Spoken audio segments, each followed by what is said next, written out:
Let's get started. Story number 1. The sun had just dipped below the horizon when my friend Jake and I made the decision to hike deeper into the forest. We had spent the afternoon hiking the easier, well-marked trails, but by evening Jake was eager to push farther into the woods. I had always known him to be adventurous, even reckless at times. He lived for the thrill of the unknown, and I often found myself following his lead, even when I wasn't entirely sure it was a good idea. We had parked at a small trailhead near the edge of the national forest, an area known for its rugged beauty. The woods stretched out in every direction, thick with towering pines and ancient oaks. The air had already begun to cool, and a low fog had begun to creep in from the edges of the trees. "I don't know, Jake," I said, adjusting the straps of my backpack. "It's getting late. We should probably head back." Jake, always the optimist, flashed me a grin and waved it off. "It's fine. This is the best part. I've been here before. There's a spot about a mile deeper in. We can camp there for the night." I hesitated, but the excitement in his voice was hard to resist. We had been friends for years, ever since our college days. Even when he made decisions I thought were crazy, I found myself following him. It wasn't like I was scared of the woods or anything. I just knew how quickly things could go wrong if you weren't careful.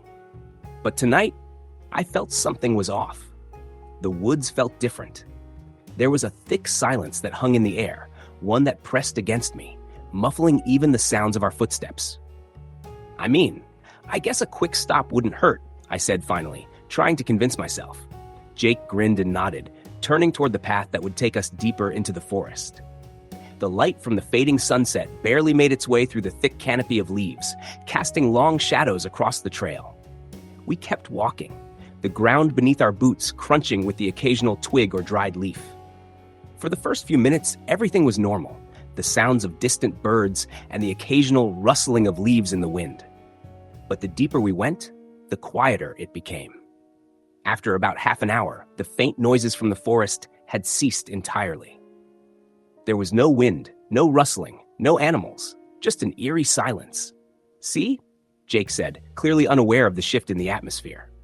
"Not so bad." I forced a smile, but inside, something didn't sit right with me. It was like the forest had grown.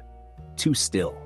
The air felt thicker, too heavy to breathe easily, as if it was pressing down on us. "You're sure about this spot?" I asked, trying to change the subject, but Jake was already moving ahead, eager to reach his destination. He led me off the main trail, veering onto a narrower, less defined path. The ground grew uneven, the brush more dense. We were no longer walking on a well-traveled trail, but rather scrambling through thick undergrowth that seemed to grab at our clothes and skin. As we pressed forward, I realized we were far from the safety of any marked trail. We were in the heart of the forest now. "Jake, maybe we should turn back," I said, my voice a little shaky. The unease I'd been feeling was growing stronger. Jake stopped and turned, eyes bright with excitement. "Relax, man. You're not scared, are you?" I didn't respond immediately. I wasn't sure what it was, but something in the air, something in the silence, felt wrong. Every instinct told me to turn around, to head back to the car, but I didn't want to seem like a coward. We'd come this far. I took a deep breath and followed him, pushing aside my growing sense of dread. Another 15 minutes passed, and we finally arrived at the small clearing Jake had mentioned. The trees here were even thicker, their branches twisting together like skeletal fingers. In the middle of the clearing was a small patch of ground where someone, or something, had obviously camped before. An old fire ring sat in the center, surrounded by a few large, moss-covered rocks. It was dark now, the last remnants of daylight having vanished behind the horizon. A thick mist began to roll in from the edges of the forest, further obscuring the surroundings. Jake wasted no time gathering firewood, his voice carrying a forced enthusiasm. "This is the spot, trust me. This place is amazing when the fire's going." I nodded, still uneasy, but I didn't say anything. I watched him work, half distracted, my eyes darting around the clearing, searching for something I couldn't name. And then I heard it. A rustling. Not from the wind, but from deeper within the woods. It was faint at first, like something moving through the underbrush, but it was deliberate. A steady motion, slow and calculated. I froze. Jake didn't notice. He was too busy with the firewood. But I couldn't shake the feeling that we weren't alone. I strained my ears, trying to pick up any other sound, but the woods remained eerily quiet except for that faint rustling, now louder, closer. "Jake," I whispered, my voice barely above a breath. "Did you hear that?" He didn't answer right away. Finally, after a long moment, he looked up, annoyed. "Hear what?" I swallowed hard, glancing nervously over my shoulder. "There's something out there." He laughed, shaking his head. "It's probably just a deer or a raccoon. Relax, man. You're being paranoid." But I wasn't convinced.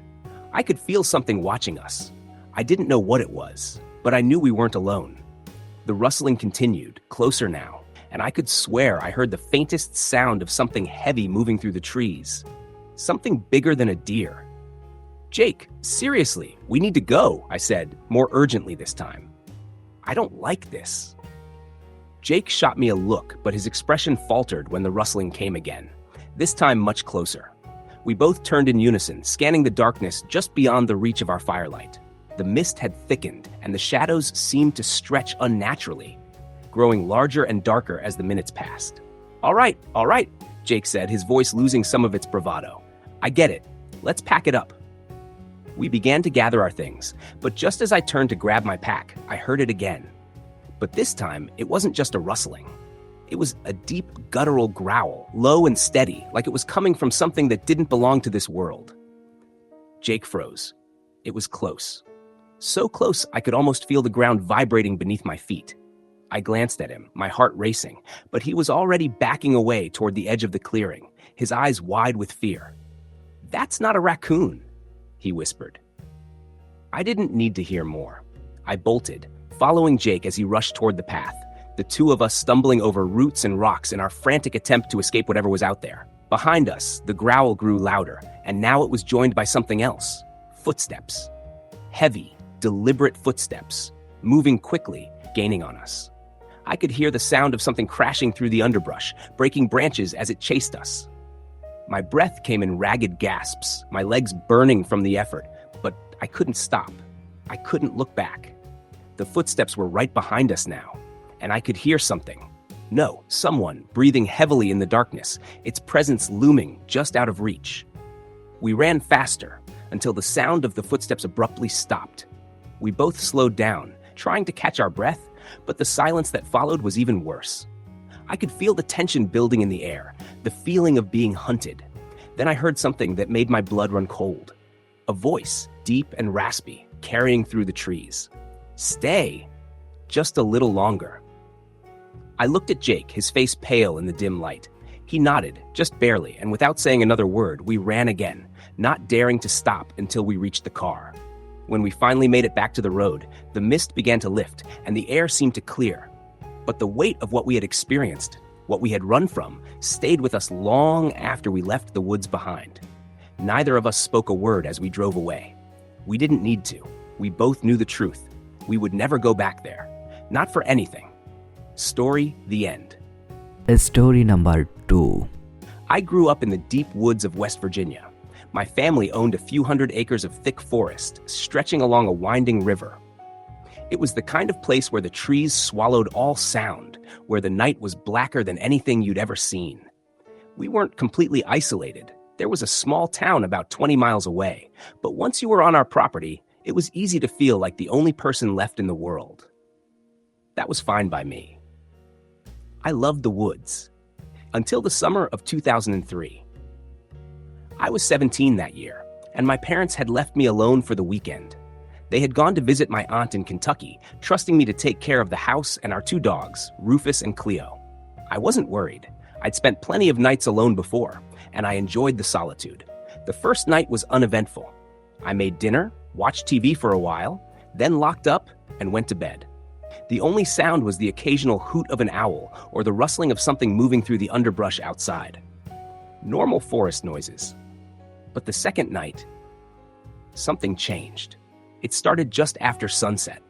Rufus, a big black lab mix, started growling at the back door. Not barking, just a low, steady growl, the kind that makes the hair on your arms stand up. I walked over to see what he was looking at, but when I flipped on the porch light, there was nothing there. Just the backyard, sloping down toward the trees. Cleo, the smaller of the two, whined and pressed herself against my leg. I figured maybe they'd caught the scent of a deer or coyote. That wasn't unusual. Still, I kept the porch light on, just in case. An hour later, the power went out. The whole house went black. I wasn't immediately alarmed. It happened sometimes, especially during the summer when storms rolled through. But when I looked outside, the sky was clear, just stars and a sliver of moon. Then I heard it. A knock. Not on the front door, not on the back door, on the window. The window right next to me. I jumped back, my heart slamming in my chest. The dogs went wild, barking and snarling, their claws scraping against the hardwood floor. I grabbed the flashlight from the kitchen drawer, flicked it on, and aimed it at the window. Nothing, just darkness beyond the glass. I was trying to calm myself down, trying to come up with a rational explanation when something else happened. The knocking came again, but this time it was on the other side of the house. I spun around, the flashlight beam bouncing wildly as I tried to catch a glimpse of whatever was out there. Another knock. A slow, deliberate tap, tap, tap against the glass. It was moving, circling the house. I stood there, frozen, every muscle in my body screaming at me to do something. But what? Call the police? The closest deputy was at least 30 minutes away. Run outside? Absolutely not. Then I remembered the generator. We had a backup generator out in the shed about 20 yards from the house. If I could make it there, I could get the power back on. Maybe even scare off whoever, or whatever, was out there. I took a deep breath, grabbed my dad's shotgun from the closet, and forced myself to move. The moment I opened the back door, the night swallowed me whole. It was so dark, the kind of darkness that feels heavy, pressing against your skin. The flashlight barely cut through it, the beam weak and flickering. The dogs didn't follow me. They just stood at the door, whining. I stepped off the porch, my boots crunching against the gravel. The shed wasn't far, but every step felt like I was walking deeper into something I shouldn't be part of. Halfway there, I heard a sound. Breathing, not my own, slow, ragged, coming from the trees to my left. I swung the flashlight toward the noise, my hands shaking so badly the beam wobbled. I saw something. At first I thought it was a deer, tall, thin. But then it moved. It stepped forward, just enough for the light to catch its face. I wish I could say it was just a person. I wish I could say my mind was playing tricks on me. But it wasn't. Its limbs were too long, its skin too pale, its eyes were hollow, black pits, and its mouth, Jesus Christ, its mouth, was stretched into a grin that didn't belong on any human face. And then, in a voice that wasn't quite right, it said my name. I ran. I didn't think. I didn't breathe. I just ran. The shed was so close, but I could hear it behind me, chasing me. Its footsteps were all wrong, like it wasn't running but gliding across the ground. I hit the shed door hard, nearly knocking the wind out of myself. My fingers fumbled with the latch, my brain screaming at me to hurry, hurry, hurry. I yanked it open, stumbled inside, and slammed the door shut behind me. For a second, there was nothing, just my own gasping breath, the sound of my pulse pounding in my ears. Then, knock. Right behind me. On the thin metal wall of the shed. I didn't turn around. I couldn't. The knock came again. Slow, deliberate. Then the voice. Let me in. It didn't sound human. It was close, but there was something off about it, like someone pretending to be human. Let me in. I squeezed my eyes shut, gripping the shotgun so hard my hands ached. The knocking stopped. Silence stretched out, long and suffocating. And then I heard it move away. Not walking, not running. Dragging. I stayed in that shed until sunrise. When I finally worked up the courage to go back to the house, the dogs were waiting for me at the door, tails tucked, eyes wide with fear. The power was back on. The clocks were still ticking. Everything looked normal, except for the footprints, leading from the woods, circling the house, stopping just outside my bedroom window. I never told my parents. We lived there for another year before we finally moved. I never saw it again. But sometimes, when I'm alone at night, I still hear the knocking. Tap, tap, tap. Story the end. Story number 3. It was the kind of weekend that screamed for a trip to the wilderness, the sort of adventure I had been longing for. I had grown tired of the city and the constant hum of life in a place where you could never truly escape from people. I needed solitude, peace, and quiet, an experience that would bring me back to my roots, something raw, something real. After a week of contemplating, I decided to go hiking in the woods just outside of my hometown, a forest known by locals as the Hollow. I had heard the stories about that place, of course. People often said it was cursed or haunted, but those were just the kinds of stories that old-timers liked to tell. I was a practical guy, not one to believe in superstitions or ghost stories. Besides, I'd been hiking in forests all my life, and I'd heard 1,000 tall tales about spooky places. I packed my gear and set out alone early on a Saturday morning. I drove the few miles out of town, leaving behind the familiar houses and businesses and venturing into the heart of the forest. The road narrowed as I approached the trailhead, the trees leaning inward on either side, casting long shadows that made the air feel thicker. The trailhead itself was modest, no grand sign or anything, just a small wooden marker that barely caught my attention. I grabbed my pack and slung it over my shoulder. The weather was cool, and the light was dim as the sun filtered through the thick canopy of trees above me. It was the perfect kind of day for hiking, one where the chill in the air kept the sweat from sticking to your skin. I set off down the path, my boots crunching on the dry leaves beneath me. The trail twisted and turned through the dense underbrush, and for the most part, the hike was uneventful. The kind of day that makes you feel connected to something larger than yourself. The forest was dense here, the kind of place where you could easily get lost if you weren't paying attention. But I knew my way around the woods, grew up around them after all. After about 2 hours, I found a clearing near a small creek. The water was clear and running, and the surrounding trees offered a nice canopy that would provide some shade for the night. It was exactly what I was looking for, a peaceful spot, far from anyone else. I set up my camp with the usual routine, unpacking my tent, building a fire, and gathering some dry wood for the evening. The sun was low in the sky when I finished setting up, so I sat by the fire for a while, just taking it all in. The air smelled of pine and wet earth, and the only sounds were the crackling of the fire and the occasional bird call from deep within the trees. For a moment, I felt like I could stay there forever. As dusk settled in, I started cooking my dinner. Nothing fancy, just some freeze-dried meals and coffee. The firelight flickered against the trees, casting strange shadows around the clearing. There was something about the shadows that didn't feel right. They seemed to stretch unnaturally long, like the trees themselves were reaching out. That's when I heard it. A sound, faint at first, but distinct enough to make me freeze. It came from somewhere deeper in the woods, beyond the creek.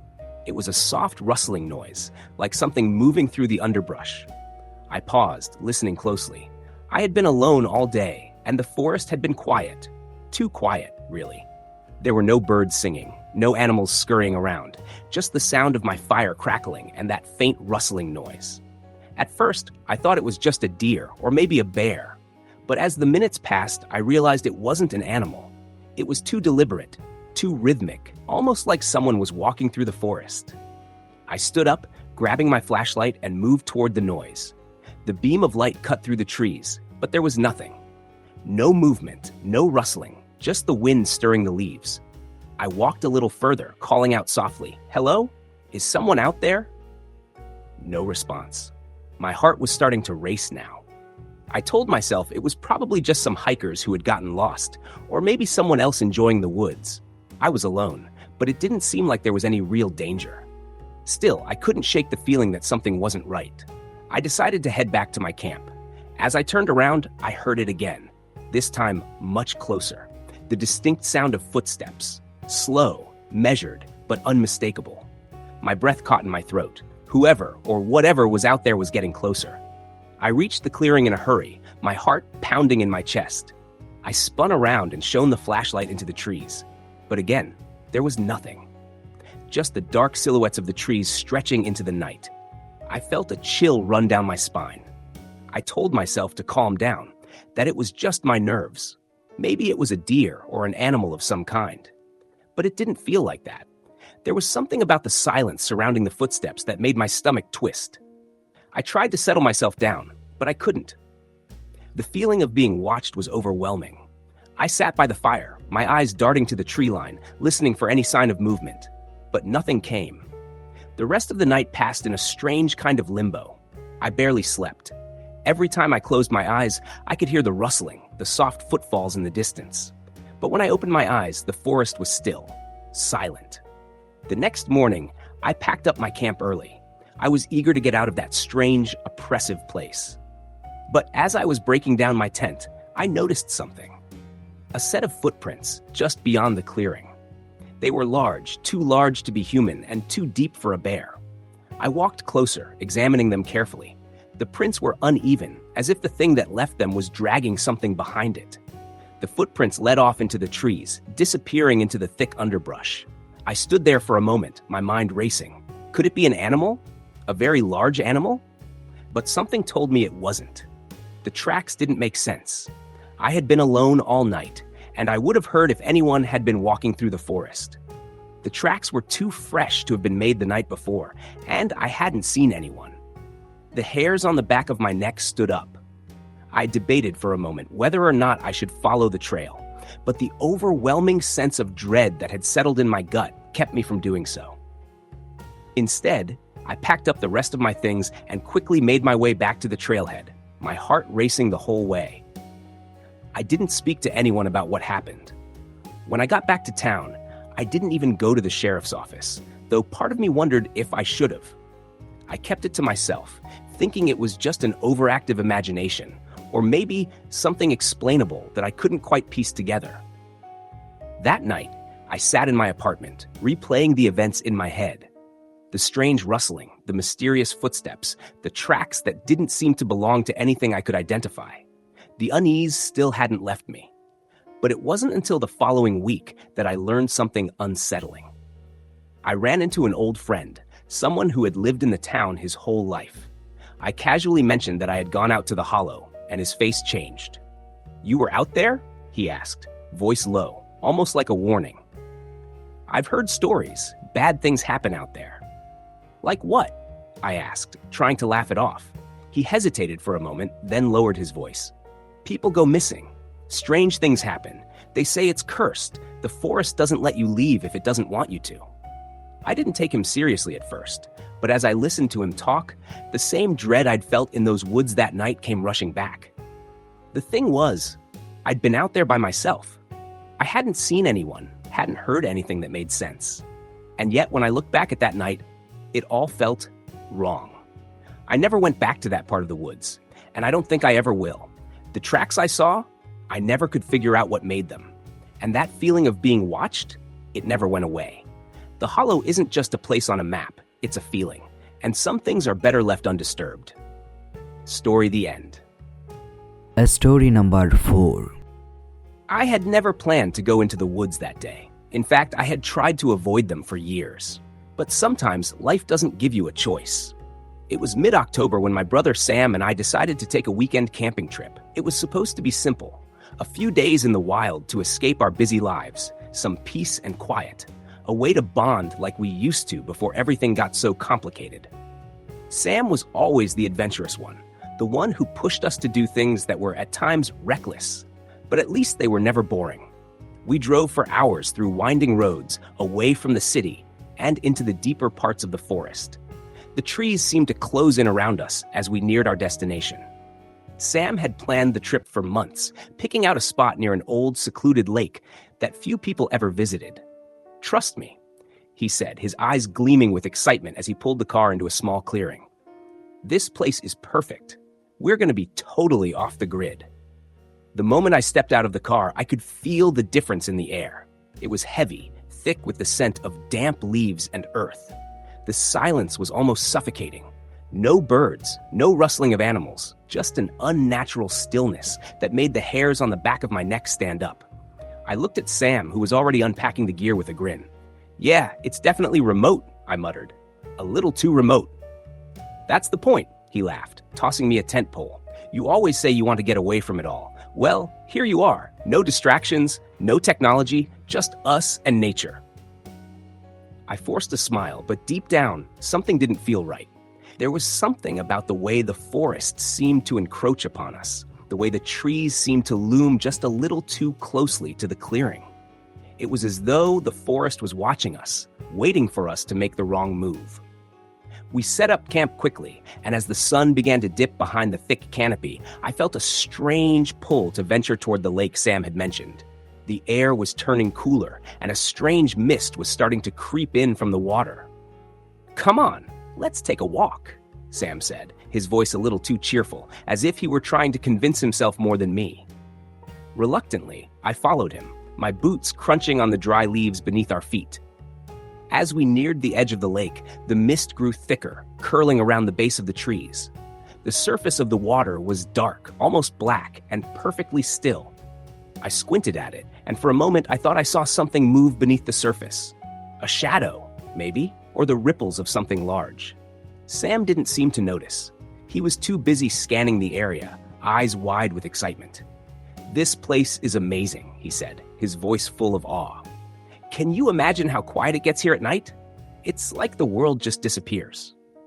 I nodded, but I couldn't shake the feeling that something was wrong. There was a heaviness to the air, a deep, unsettling silence that weighed on me like a physical presence. I glanced back at the trees, half expecting to see someone standing just beyond the edge of the forest, watching us. But there was nothing, just the whispering of the wind through the branches. "Let's head back to camp," I said, my voice a little too sharp. Sam turned to me with a smirk. "What, you scared of the woods already?" I didn't answer, but I felt a chill run down my spine as I followed him back toward the camp. The moment we stepped away from the lake, the oppressive silence seemed to ease slightly, but not by much. That night, the wind picked up, moaning through the trees as if it were trying to speak to us. I lay in my sleeping bag, listening to the rustling of the branches outside the tent. The fire had long since died out, and in the pitch-black darkness, I found myself staring at the fabric of the tent above me, unable to sleep. Every now and then, I thought I heard something moving just beyond the edge of the campsite, a rustle of leaves, the crack of a twig breaking. "Sam?" I whispered into the darkness. No response. "Sam?" I said a little louder, sitting up. Still nothing. I pushed the flap of the tent open and stepped outside. The night air hit me like a wall of cold, and I wrapped my jacket tighter around me. My breath fogged in the air as I scanned the campsite. Sam's sleeping bag was empty. A wave of panic swept over me. Where was he? I walked around the tent, calling his name softly at first, then louder as the seconds stretched into minutes. Nothing. I thought about heading toward the lake, but the thought of walking into that thick fog again made my skin crawl. I glanced around the clearing, trying to make sense of the situation, but the longer I stood there, the more disoriented I became. The trees seemed to shift in the shadows, their gnarled branches twisting like hands reaching for me. It felt like hours before I heard a faint noise from the woods, a low hum, almost like a chant. At first, I thought it was just the wind, but then it grew louder, more distinct. A part of me wanted to run. Another part wanted to stay, to wait for Sam to return. But I couldn't stand there forever. With shaky steps, I walked toward the edge of the forest, the hum growing clearer with each step. It wasn't a chant, but more like whispers, voices murmuring in a language I didn't understand. The closer I got, the more my stomach turned. Then, through the trees, I saw him, Sam. But something was wrong. He was standing there, unmoving, staring at the ground. His arms hung limply at his sides, his head tilted at an unnatural angle. His eyes were wide open, but they were empty, vacant, as if there was no one home.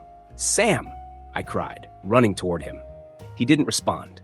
His body was cold, and when I touched his shoulder, he didn't flinch, didn't move. Something had taken him. I didn't know what, but it wasn't my brother anymore. I backed away, my breath coming in short gasps, the whispers in the woods growing louder, surrounding me. The trees seemed to close in, the darkness pressing against me. Panic set in. I needed to get out, but as I turned to run, I heard it. A voice, not from Sam, but from somewhere deeper in the forest. "Stay. Just a little longer."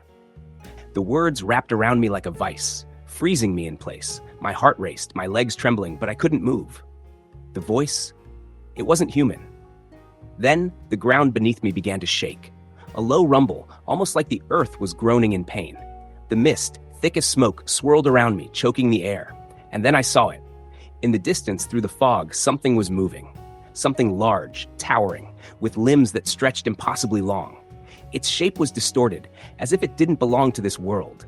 Its body writhing, as if made of shadows and smoke. It was watching me. I stumbled backward, my mind racing to understand what I was seeing, but it was too late. It was already too late. Story the end. Story number 5. We lived on a small plot of land deep in the Appalachian Mountains, just a few miles outside a tiny town in West Virginia. My family had lived there for generations, ever since my great-grandfather bought the property and built the cabin. It was a simple life, just the woods, the creek that ran through the back of the property, and the occasional visit from the neighbors. Most days, the world felt far away. There were no streetlights, no heavy traffic, just the sound of the wind through the trees and the occasional call of a coyote in the distance. I had always found comfort in the solitude. I'd spent most of my childhood running around in the woods, getting lost in its dark, quiet beauty. My brother Sam and I would hunt for deer or explore the old logging roads, and we'd spend hours fishing in the creek. But that all changed one summer when I was 16. It started with the feeling. You know the one I mean, the sensation that you're being watched. That feeling that crawls up your spine and settles in the pit of your stomach. I've always been attuned to the woods. It's a place I'm familiar with, and usually I feel at ease there. But in those weeks leading up to what happened, something was off. It was subtle at first, just a strange quiet. The animals were gone. No birds in the trees, no rabbits hopping through the underbrush. It was as if the woods themselves had gone still. I didn't say anything at first. I chalked it up to me being paranoid, but Sam noticed it too. One evening, about 2 weeks into the strange silence, Sam came up to me while I was cleaning my fishing gear and said, "Do you feel that? Like something's out there watching us?" I looked at him, confused. "What do you mean?" "I don't know," he said, scratching the back of his neck. "It just feels like we're not alone." That was the moment I realized I wasn't just imagining things. Something was wrong. We tried to ignore it. We kept going on with our usual routine, hunting, fishing, doing chores around the house. But the feeling grew worse with each passing day. It wasn't just the animals that had disappeared. It was the wind, too. The trees would rustle, sure, but it was more like the wind was avoiding the area around our cabin. The quiet was suffocating. Then, one night, it happened. I was sitting on the porch, trying to get some rest after a long day of hauling wood. Sam had gone to bed, and I was alone outside, enjoying the cool evening air. The sky was clear, the stars bright overhead, and there was no sound, just an unsettling silence that felt heavier than usual. I sat back in my chair, feeling the weight of the quiet pressing in, when I heard it. A twig snapped in the woods. It was the kind of sound you'd expect if something, or someone, was walking through the underbrush. I stood up, my heart immediately thumping in my chest. I scanned the tree line with my eyes, but I couldn't see anything. The moonlight barely pierced through the canopy above. The snap of the twig came again, closer this time. I grabbed my rifle from where it leaned against the porch and walked toward the woods. I didn't know what I expected, but I knew I couldn't just ignore it. I called out to Sam, but he didn't answer. I moved cautiously toward the sound, my rifle at the ready. The closer I got to the tree line, the thicker the darkness became, until it felt like the night itself was swallowing me whole. Then I heard it again, a low growl, deep in the woods. I froze, my heart pounding. The growl wasn't like anything I'd ever heard before. It wasn't the sound of a bear or a wolf. It was something else. It was almost human, but not quite. I started backing away, my eyes darting around in the darkness, trying to make sense of what was happening. The growling stopped, replaced by another sound. Footsteps. Heavy, deliberate steps, crunching through the leaves.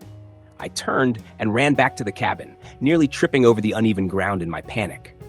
The sound of footsteps grew louder, closer, but I didn't dare look back. I slammed the door behind me and bolted it shut. Sam was awake now, sitting up in bed. "What happened?" "There's something out there," I said, trying to catch my breath. "I don't know what it was, but we need to stay inside. Lock everything up." He didn't ask questions. He grabbed his rifle and checked the locks on the windows. We spent the rest of the night listening, waiting for something, but nothing came. The silence returned. The next morning, we were both on edge. We checked the perimeter of the cabin, but found nothing. No tracks, no sign of anything unusual. It was like whatever had been there the night before had vanished. But that feeling, it was still there, hovering in the air, like a dark cloud. A few days later, we decided to venture out again, this time taking a different route through the woods. We figured if we kept our distance from the spot where I'd heard the sounds the night before, we'd be fine. We hadn't gone far when we came across something strange.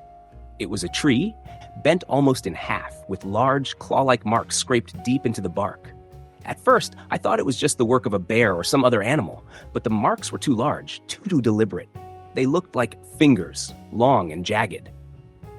"Have you ever seen anything like that before?" Sam asked, his voice tight. I shook my head. "No, that's not natural." We didn't stick around long enough to examine it more closely. I could feel the unease in my stomach, and I knew Sam felt it too. Something wasn't right in those woods. Over the next few days, the feeling only intensified. We kept our distance from the area where we'd found the strange tree, but the sense of being watched never left. We tried to go about our normal routines, but every time we stepped outside, it felt like something was always there, lurking just out of sight. Then, one night, Sam went missing. We had spent the day fishing, and when we returned to the cabin, I found the door unlocked and the lights on inside. But Sam wasn't there. His rifle was gone, and there was no sign of him anywhere around the cabin. I searched the property, calling his name, but there was no answer. The woods felt even darker now, and the air seemed thicker. I thought about the growl I had heard, the footsteps in the night. Something was out there, something that had taken Sam. I didn't know what to do. The nearest neighbor was miles away, and I couldn't even be sure that anyone would believe me if I told them. So I went back into the woods, searching for him, my rifle in hand. The forest was eerily quiet again, the air still, the ground beneath my boots soft and muffled. The deeper I went, the more it felt like I was being pulled into something. I followed a trail of broken branches, convinced that I was getting closer to Sam. But the deeper I went, the more confused I became.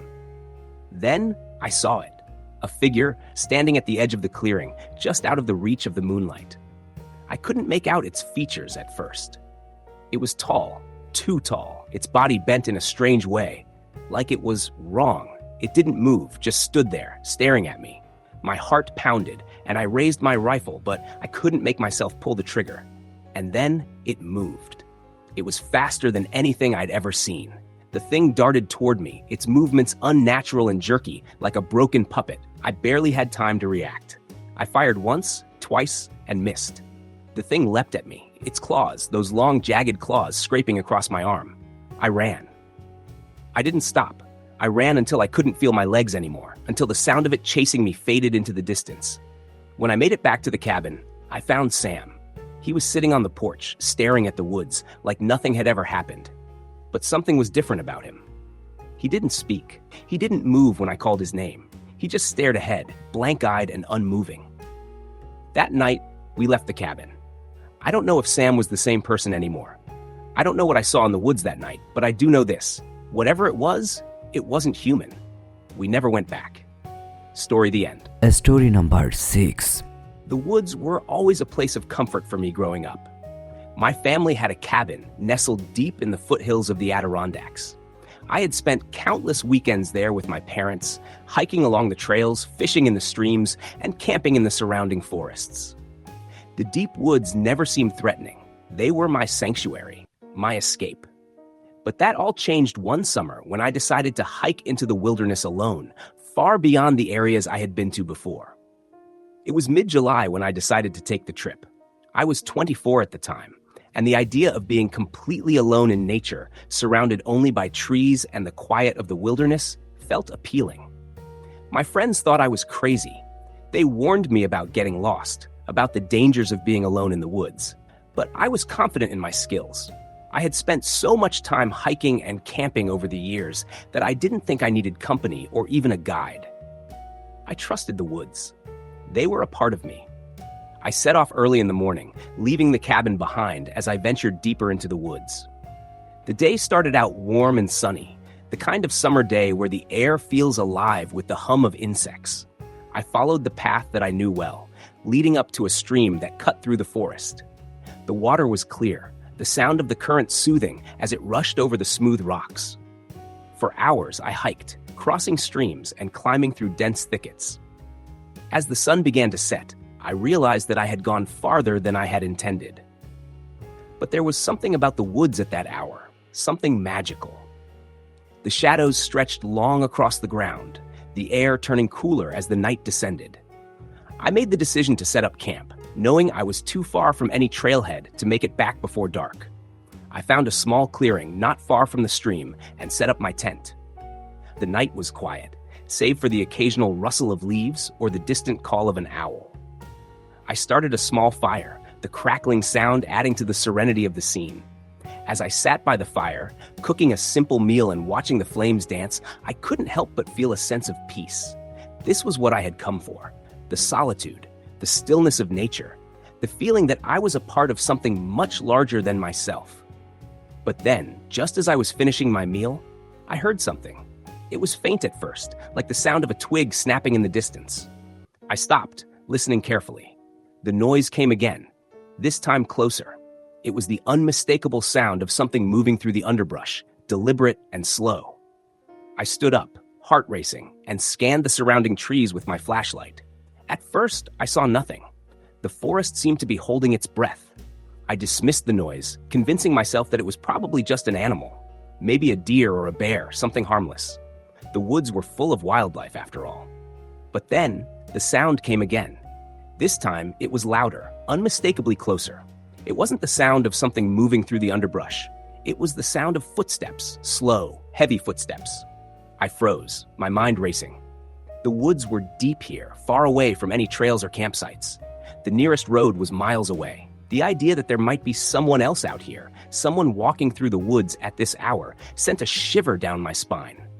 I grabbed my flashlight and scanned the area once more, but all I saw were the shadows of trees stretching out into the darkness. Then, a voice. It was low and soft, barely audible over the crackling of the fire. It sounded like a whisper, but there was something about it that made the hairs on the back of my neck stand up. The words were indistinct, but the tone was unmistakable, demanding, almost commanding. I couldn't move. My feet felt like they were glued to the ground, and my heart pounded in my chest. I had no idea what to do. I was alone in the woods, miles from civilization, with no cell service and no one to help me. If something was out there, I had no way of defending myself. The voice came again, clearer this time. Help me. It was a woman's voice, or at least it sounded like one. The plea sent a surge of panic through me. I knew there were no other hikers around. No one else would be this deep in the woods at this hour. And even if there were, why would they be whispering like that? Why wouldn't they call out, scream for help if they were in trouble? I grabbed the knife I had strapped to my belt and cautiously approached the edge of the clearing. My flashlight swept across the trees, illuminating only shadows. The voice came again, this time almost in a rasp. It sounded weak, desperate. Please. Help. I couldn't ignore it. I had to know if someone was out there. Despite the fear that gripped me, I stepped out of the clearing and began to move toward the direction of the voice. The footsteps that I had heard earlier seemed to be moving in the same direction, deeper into the woods. The further I went, the thicker the trees became, until I was surrounded by dense underbrush and thick vines. The voice led me further into the woods, and I soon realized that I was lost. I had no idea where I was anymore. The trail I had been following was long gone, and the light from my flashlight barely penetrated the darkness ahead. The only sound was the whispering voice, constantly urging me to come closer. I stumbled through the undergrowth, my legs scraping against thorny branches and thick roots. My heart was racing, and my breath came in shallow gasps. What was this? Who was this? Why was I following something I couldn't see, something that might not even be real? And then, as I pushed through a thicket of bushes, I stopped. There, in the clearing before me, stood a figure. It was a woman. Her long, dark hair hung in tangled knots around her face, and her clothes were tattered and dirty, as if she had been living in the woods for years. She was standing with her back to me, her head tilted slightly, as if she were listening for something. I couldn't make out her features in the darkness, but the faint glow of my flashlight revealed enough to see that she was gaunt, unnaturally thin, and her skin had a sickly, pale hue. I called out to her, my voice trembling. "Are you okay? Do you need help?" The woman didn't respond. She just stood there, motionless, as if she hadn't heard me at all. I took a step forward. Hello? Can you hear me? I felt the ground shift beneath my feet, and for a split second, I thought I was losing my balance. But then I realized something else, something far more terrifying.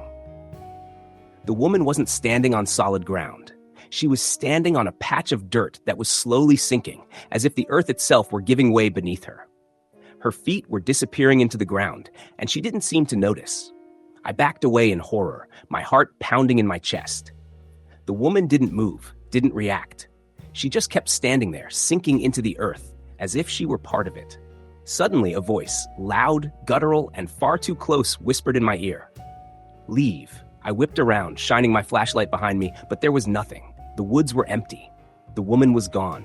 The voice was gone. I stood there frozen in fear, unable to move, unable to understand what had just happened. The wind began to pick up, and the forest seemed to shift around me as if it were alive. The shadows grew longer, the air colder. Without thinking, I turned and ran. I didn't stop until I reached my camp. My heart was still racing, my body drenched in sweat, my mind spinning with confusion and terror. I tore down my tent, grabbed my gear, and sprinted back toward the trail, not daring to look back. By the time I reached the cabin, the sun had already started to rise. I was exhausted, terrified, and confused. I didn't know what I had seen or heard or what was real. But I knew one thing for sure. I would never set foot in those woods again. Some places, no matter how familiar, are best left unexplored. Story the end. Story number 7. It was a late autumn day when I decided to go for a hike in the deep woods. The air was crisp and the forest felt almost inviting, with its mixture of fresh, fallen leaves and the earthy scent of moss and damp soil. I had been meaning to get away from the chaos of the city for a while, to spend some time alone in nature. The mountains and woods around my hometown had always been a favorite escape, and I felt like this would be the perfect opportunity to reconnect with myself. I had heard the stories. Everyone in town knew about the woods, but most of the time, the tales were written off as nothing more than folklore. "Oh, don't go past the creek after dark," they'd say. "Don't venture too far into the eastern part of the forest either." These were just things that older people would tell you. Warnings passed down like family secrets. I was never one to believe in those things. I figured if there was something sinister in the woods, it was just people's imaginations running wild. I loaded my pack with the essentials: water, snacks, a jacket, and my camera, and set off early in the afternoon, eager to leave behind the hustle and bustle of my life. The trail I was taking was one I'd been on many times before. It wasn't particularly difficult, just a long, winding path that stretched out for several miles, with a couple of great spots for camping along the way. As I moved deeper into the woods, the sounds of the town faded away, replaced by the constant hum of nature, the rustling of leaves, the chirping of birds, and the occasional snap of a twig underfoot. The further I went, the more enveloped I felt by the dense forest. There was something soothing about the quiet here, a calmness that allowed me to clear my mind. A couple of hours into the hike, I came across a fork in the trail. I had passed this spot before, but I had always taken the path that veered left, which was the more popular route. Today, however, I decided to take the path to the right. It seemed less traveled, the grass was longer, and the trees here appeared older, as if the forest was more ancient in this part. I didn't think much of it at the time. In fact, I was eager for some solitude and thought this path might offer a little more of it. The further I walked, the more the path became overgrown, and the trees pressed in closer together, blocking out most of the sunlight. There was an eerie stillness in the air, one that made my skin prickle with a sense of unease. I couldn't explain it, but I felt like I was being watched, though I saw nothing around me to suggest that I wasn't alone. I shrugged off the feeling, telling myself it was just the isolation, the quiet that made my mind wander. The trees were tall here, their branches intertwining to form a canopy overhead. The world felt far away, and I was alone with my thoughts. I continued walking for another hour, the trail narrowing even more as I ventured deeper. By now, the sunlight had dimmed considerably, and I knew it was getting late. I had intended to camp for the night, but something about the area didn't sit right with me. The trees, thick and gnarled, seemed to loom over me, and the shadows stretched unnaturally long. I decided to find a clearing where I could set up my tent. As I made my way off the trail, I stumbled upon a small clearing. It was a serene spot, soft grass beneath my feet, a small brook trickling nearby, and the sound of distant birds calling to each other. It seemed peaceful enough, but something was off. I could feel it deep in my gut, that gnawing sensation that something was wrong. But I was determined to shake off the feeling. After all, I was an experienced hiker, and I had camped in far worse conditions before. I set up my tent quickly and built a small fire, hoping it would bring some warmth and light as the day drew to a close. The wind had picked up, causing the fire to crackle and pop and the trees to sway. The temperature dropped, and I pulled my jacket tighter around my shoulders. Still, I couldn't shake the feeling that I was being watched. Every so often, I would glance around, half expecting to see someone standing in the distance. But the clearing remained empty. As night fell, the forest seemed to grow even quieter. The wind had died down, leaving behind an eerie silence. I ate a small meal, but my appetite was sparse. My thoughts kept drifting back to the strange feeling I couldn't shake, and I began to wonder if I had made a mistake by venturing this far out. The silence in the woods was unlike anything I had ever experienced. It was a profound quiet, one that seemed unnatural. Even the usual sounds of nighttime creatures, the croak of a frog, the rustle of a raccoon in the brush, were absent. It was just me and the fire. I stayed by the fire for as long as I could, trying to keep my mind occupied. But eventually I retreated to my tent, hoping the comfort of my sleeping bag would help me sleep through the growing unease. The night was cold, and I zipped myself in tightly, closing my eyes and trying to ignore the pounding of my heart. I drifted in and out of sleep, only to wake a few hours later. The tent was dark, and the fire had long since died. I lay there in the quiet, trying to fall back asleep, but the sensation that I wasn't alone kept creeping back into my mind. I could hear something moving outside, slow, deliberate footsteps crunching through the leaves. I froze. I wasn't sure if I had imagined it, but the sound was unmistakable. Someone was walking around my campsite. I held my breath, listening, waiting for more sounds. The footsteps stopped, but I could still feel a presence outside. There was no wind, no rustling of leaves, just the weight of the stillness. Then I heard it, whispers, soft, unintelligible voices coming from just beyond the edge of the camp. The words were too faint for me to understand, but there was no mistaking the tone. The voices were low, almost like a chant, and they sent chills down my spine. I remained perfectly still, not daring to move or make a sound. The whispers continued for what felt like an eternity, the words flowing in and out of my hearing. My heart pounded in my chest. I wanted to call out, but something inside me warned against it. Whatever was out there didn't want to be seen. And then, just as suddenly as it had started, the whispers stopped. The footsteps resumed, moving away from my tent. I lay there, trying to control my breathing, my mind racing. Was it just the wind? Was I hearing things? I wasn't sure, but there was no way I was going to fall asleep again. The rest of the night passed in a blur of uneasy wakefulness. I lay there, listening to the sounds of the forest, waiting for the next strange noise, the next whisper. But by morning, the woods were as silent as they had been before. The sun rose in the sky, casting long shadows through the trees. The clearing around me seemed unchanged, but I knew something had shifted.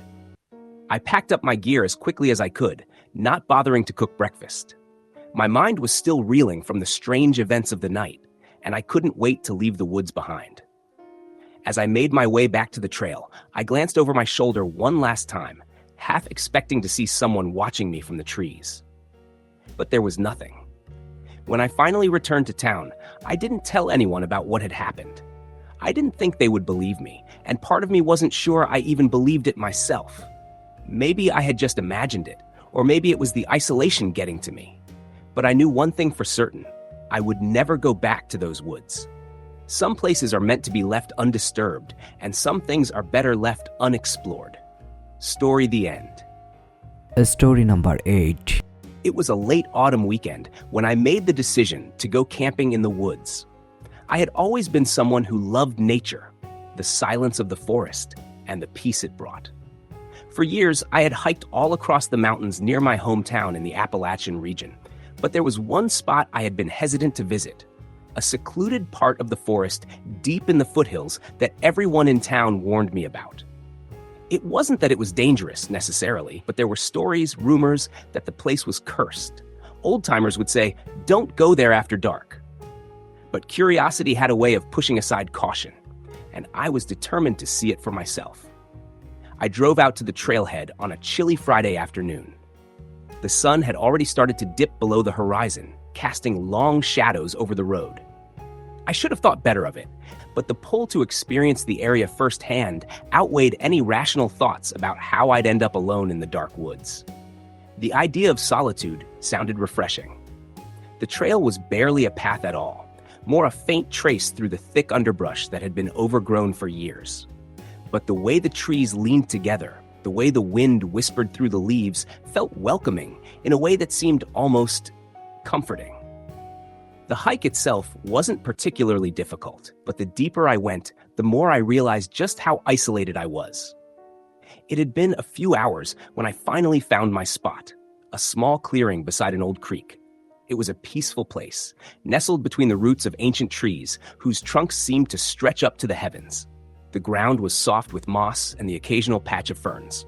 I set up my tent, built a small fire, and settled in for the night. As the fire crackled and the night deepened, I sat back, staring at the stars. I hadn't seen many people on the trail, and the silence was deafening. The air was so still that the usual forest sounds, chirping crickets, rustling leaves, seemed to be absent, replaced by a profound stillness. That silence seemed unnatural, the kind of quiet you might expect in a graveyard or a place where time had forgotten. I dismissed the unsettling feeling I had, attributing it to the unfamiliarity of the area. But then, just as I was starting to relax, I heard something. A rustling noise, like something large moving through the underbrush. I stood up from my seat, startled. I tried to reason it out. It was probably just an animal, maybe a deer, but the movement was too deliberate, too loud. I grabbed my flashlight and shone it into the forest, but there was nothing to be seen. I walked toward the noise, telling myself it was just a raccoon or a bear, trying to calm my nerves. The beam of my flashlight flickered as I moved deeper into the woods. The trees here were taller, their trunks thick with age, the branches intertwined above me, blocking out most of the moonlight. The rustling stopped as I walked closer, and for a moment, the woods were still again. I took another step, the ground crunching beneath my boots. That's when I saw it. A figure. It was standing just beyond the beam of my flashlight, in the shadows of the trees. At first, I thought it might be a person, maybe another hiker who had gotten lost, but as I moved closer, I realized it was no person. The figure was tall, taller than any human should be. Its limbs were long and spindly, and it was covered in a dark, patchy skin that reminded me of old bark. Its face was obscured by a hood, but I could make out its eyes, wide, unblinking, and a pale, ghostly white. I froze. My breath caught in my throat as the figure stood perfectly still. There was something wrong about it. My heart began to race, and I felt the cold sweat creeping down my spine. For what seemed like an eternity, neither of us moved. I was too terrified to speak, too afraid to run. But then, without warning, the figure slowly turned and melted into the darkness, disappearing as quickly as it had appeared. My heart hammered in my chest as I stood there in stunned silence. My mind tried to rationalize what I had seen. It was a trick of the light. I told myself. It must have been an animal or some kind of shadow. But the fear gnawed at me, and I couldn't shake the image of those eyes. I returned to my camp, but the peace I had felt earlier was gone. I sat by the fire for a while, trying to collect my thoughts, but my mind kept drifting back to the figure. I finally convinced myself it was just my imagination running wild, and exhaustion was making me paranoid. I decided to go to bed. That night, I woke up to the sound of something moving around my campsite. It was soft at first, barely audible, the sound of footsteps in the underbrush. I lay still, straining my ears. The sound grew louder and closer. It wasn't an animal. It was too deliberate, too steady. The footsteps moved in a pattern, almost as if whatever was out there was circling my tent. I lay there, motionless, too terrified to move or even call out. The footsteps continued for what felt like an eternity, circling me, as if whatever it was knew I was awake and was waiting for something. Finally, after what seemed like hours, the footsteps stopped. A heavy silence hung in the air. Then I heard it. A whisper. It was faint at first, but unmistakable. The voice was low and raspy, like the sound of dry leaves being crunched underfoot. It seemed to come from all around me, but there was no one there. It was as if the trees themselves were speaking. Leave. The whisper was so soft that I almost thought I imagined it, but then I heard it again, clearer this time. Leave. Now.